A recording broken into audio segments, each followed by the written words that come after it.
Police ചമഞ്ഞ പണം തട്ടിയ കേസിൽ എക്സൈസ് ഉദ്യോഗസ്ഥരും ഗുണ്ടകളും അറസ്റ്റിൽ. എറണാകുളം വാഴക്കുളത്തെ ഇതര സംസ്ഥാന തൊഴിലാളികളിൽ നിന്ന് 56,000 രൂപയാണ് സംഘം തട്ടിയെടുത്തത്.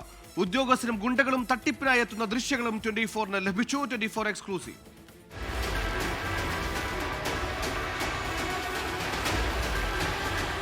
സിവിൽ എക്സൈസ് ഓഫീസർമാരായ സലീം യൂസഫ്, സിദ്ധാർത്ഥ് എന്നിവരും ഗുണ്ടകളും ചേർന്നാണ് ഇതര സംസ്ഥാന തൊഴിലാളികളെ ഭീഷണിപ്പെടുത്തി പണം തട്ടിയത്. ഈ മാസം 5-ാം തീയതി രാത്രി 11 മണിയോടെയായിരുന്നു സംഭവം. തൊഴിലാളികൾ താമസിക്കുന്നയിടത്ത് അതിക്രമിച്ചു കയറിയാണ് സംഘം പണം തട്ടിയെടുത്തത്. പോലീസ് എന്ന് പറഞ്ഞായിരുന്നു തട്ടിപ്പ്.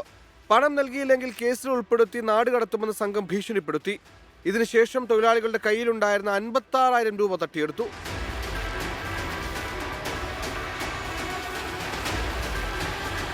തട്ടിപ്പിനിരയായ തൊഴിലാളികൾ പോലീസിനെ സമീപിച്ചതോടെയാണ് സംഭവം പുറത്താവുന്നത്. പോലീസ് നടത്തിയ അന്വേഷണത്തിൽ പ്രതികളെ പിടികൂടുകയായിരുന്നു. സംഘം സമാന രീതിയിൽ മുമ്പും തട്ടിപ്പ് നടത്തിയിട്ടുണ്ടെന്നാണ് പോലീസിന് ലഭിച്ചിരിക്കുന്ന വിവരം. 24 കൊച്ചി.